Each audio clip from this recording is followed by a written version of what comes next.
Praise the lord. దేవుని నామానికి స్తోత్రాలు. ప్రభునందు ప్రియమైన దేవుని బిడలారా, ఈ ఉదయకాల సమయంలో వర్తమానాన్ని అందించడానికి పరిశుద్ధాత్మ దేవుడు నాకు ఇచ్చిన మంచి సమయాన్ని బట్టి ప్రభువుకి నేను స్తోత్రాలు తెలియజేస్తా ఉన్నాను. దేవుని బిడలారా, దయచేసి గమనించండి. ఈరోజు మీకు వర్తమానాన్ని అందించాలని నేను ఆశపడతా ఉన్నాను. కీర్తనల గ్రంథము నుండి 23వ అధ్యాయము 4వ వచనాన్ని ఒకసారి చదువుకుందాం. చూడండి. గాఢాంధకారపు లోయలో నేను సంచరించినను, ఏ అపాయమునకును భయపడను. నీవు నాకు తోడయిందువు, నీ దుడ్డుకరయు నీ దండమును నన్ను ఆదరించును. దేవుడు తన పరిశుద్ధ వాక్యమును దీవించునుగాక. ఆమేన్. మహాపరిశుద్ధుడైన తండ్రి, చదవబడిన వాక్యం మీద మీ కన్ను దృష్టించి నాలో మీరుండి మా బిడ్డలతో మాట్లాడమని యేసు పరిశుద్ధ నామంలో ప్రార్థన చేసి వేడుకుంటున్నాం తండ్రి. ఆమేన్. దేవుని బిడ్డలారా, దయచేసి గమనించండి. దేవుని మహాకృపను బట్టి ఈరోజు వాక్యం వింటున్న మీ అందరితో పరిశుద్ధాత్మ దేవుడు మాట్లాడుతూ ఉన్నాడు. భక్తుడు మాట్లాడుతూ ఉన్నాడు కదా, గాఢాంధకారపు లోయలో నేను సంచరించినను, ఏ అపాయముకును భయపడను. దేవుని బిడ్డలారా, గమనించండి. అపాయములు అనేవి చెప్పి రావండి. ఎన్నో అపాయాలు మానవుల జీవితాల్లో కలుగుతూ ఉంటాయి. అపాయం వచ్చినప్పుడు, ప్రమాదం వచ్చినప్పుడు, సమస్య వచ్చినప్పుడు, కష్టం వచ్చినప్పుడు ప్రభువుకి మనము ప్రార్థన చేయవలసిన వారమై ఉన్నాం. దేవుని వాక్యం చెప్తుంది, గాఢాంధకారపు లోయలో నేను సంచరించినను, ఏ అపాయమునకును భయపడను అని భక్తుడు మాట్లాడుతూ ఉన్నాడు. దేవుని బిడ్డలారా, శోధనలు కానివ్వండి, ప్రమాదాలు కానివ్వండి, భయంకరమైన విపత్తులు కానివ్వండి, జీవితంలో వస్తూ ఉంటాయి. వచ్చినప్పుడు మనం భయపడుతూ ఉంటాం, ఆందోళన పడుతూ ఉంటాం, కలవరం చెందుతూ ఉంటాం, భయంకరమైనటువంటి స్థితిలోనికి కృంగిపోతూ ఉంటాం, బాధపడిపోతూ ఉంటాం, రాత్రులు నిద్ర పట్టదు. ఈ భయంకరమైనటువంటి విపత్తుల నుండి మనం విడుదల కావాలి అని అంటే దేవుని ఎడల నమ్మకం ఉంచాలి. దేవుని బిడలారా, గమనించండి. ఎప్పుడైతే ప్రభునందు మనం నమ్మకం ఉంచగలుగుతామో, దేవుని యందు విశ్వాసం ఉంచగలుగుతామో, తప్పనిసరిగా ధైర్యాన్ని పరిశుద్ధాత్మ దేవుడు మనకిస్తాడు.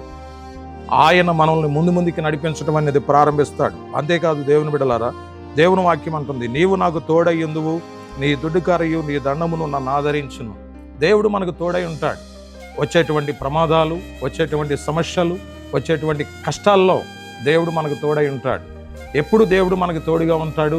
ఎప్పుడైతే దేవుని సన్నిధిలో మనం ప్రార్థన చేయగలుగుతామో, ఎప్పుడైతే దేవుని సన్నిధిలో విరిగి నలిగినటువంటి హృదయం కలిగి జీవించగలుగుతామో దేవుని బిడ్డలారా, అప్పుడు దేవుడు మనకు తోడై ఉంటాడు. చాలామంది బాధపడుతూ ఉన్నారు. నాకెన్నో కష్టాలు వస్తూ ఉన్నాయి, నాకెన్నో బాధలు వస్తూ ఉన్నాయి, నాకెన్నో ప్రమాదాలు వస్తూ ఉన్నాయి, నాకెన్నో అపాయాలు వస్తూ ఉన్నాయని చాలామంది బాధపడుతూ ఉన్నాడు.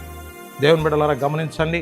బాధపడుతున్నటువంటి సందర్భంలో దేవుని వాక్యం చెప్తుంది కదా, నేను నీకు తోడై ఉంటానని దేవుని వాక్యం చెప్తుంది. దేవుని బిడ్డలారా, ఎంతోమంది మనుషులు మనకి తోడుగా ఉంటారు. బంధువులు మనకు తోడుగా ఉంటారు, రక్త సంబంధులు మనకు తోడుగా ఉంటారు, స్నేహితులు మనకు తోడుగా ఉంటారు. ఎంతోమంది మనకు తోడుగా ఉన్నప్పటికీ మనకి ధైర్యం అనేది రాదండి. దేవుని బిడ్డలారా, దయచేసి గమనించండి. మనకి ధైర్యం కావాలి అన్నా, దేవుడు తోడుగా ఉండాలి అన్నా, దేవుని సన్నిధిలో ఒకటే మార్గం ఏంటి తెలుసా? మోకరించి ప్రార్థన చేయవలసినటువంటి అవసరం ఉంది. దేవుని బిడ్డలారా, దయచేసి గమనించండి. నీవెవరైనా కానీ, నువ్వెక్కడ ప్రయాణం చేసినా కానీ, దేవుని బిడ్డలారా, నీకున్నటువంటి కష్టము నుండి, నీకున్నటువంటి బాధ నుండి, నీకున్నటువంటి ఇబ్బంది నుండి నువ్వు విడుదల పొందాలి అని అంటే దేవుని సన్నిధిలో మొరపెట్టవలసినటువంటి అవసరం ఉంది. దినానికి 7 సార్లు ప్రార్థించేటువంటి భక్తుడు అంటున్నాడు, గాఢాంధకారపు లోయలో నేను సంచరించినను, ఏ అపాయమునకును భయపడనని భక్తుడు మాట్లాడుతూ ఉన్నాడు. దేవుని బిడ్డలారా, ఎన్నో అపాయాలు మీకు వస్తూ ఉన్నాయా? ఎన్నో కష్టాలు మీకు వస్తూ ఉన్నాయా? ఎన్నో శ్రమలు మీకు వస్తూ ఉన్నాయా? ఎన్నో ఇబ్బందులు వస్తూ ఉన్నాయా? భయపడకండి. దేవుని సన్నిధిలో మోకరించండి, ఉపవాస ప్రార్థనలు చేయండి, కన్నీటి ప్రార్థనలు చేయండి, విజ్ఞాపనలు, యోచనలు చేయండి. తప్పనిసరిగా పరిశుద్ధాత్మ దేవుడు నిన్ను ధైర్యపరుస్తాడు.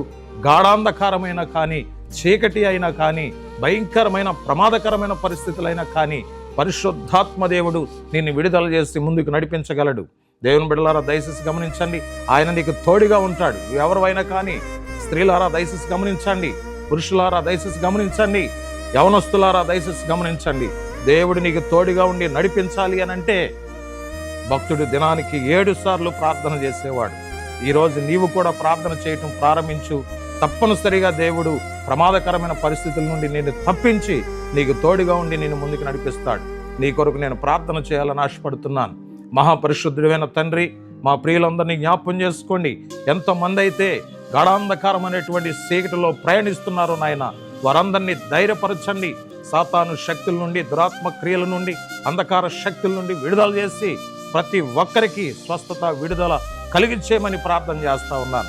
నీ సేవకునిగా ప్రతి ఒక్కరిని ఆశీర్వదిస్తున్నాను ప్రభువా, ప్రతి ఒక్కరిని దీవిస్తున్నాను, అభిషేకిస్తున్నాను తండ్రి.